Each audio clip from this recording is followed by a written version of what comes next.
વંદે માતરમ બગીચાની ગ્રીલ અસામાજિક તત્વો દ્વારા તોડી પાડવામાં આવી છે તે બાબતે વાત કરવામાં આવી હતી।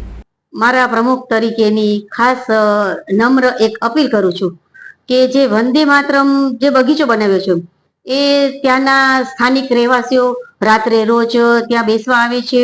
નાના બાળકોને એક રમવાનો સુંદર બગીચો છે અને જે આવારો તત્વો તેમની ગ્રીલને કે કોઈ પણ વસ્તુને નુકસાન કરે છે તો અમે જાહેર જનતાઓને એક અપીલ કરું છું કે આવા સરકારી જે બગીચાઓ છે બનાવ્યા છે જે લોકોની સુખાકારી માટે બનાવ્યા છે એમને નુકસાન ન કરો।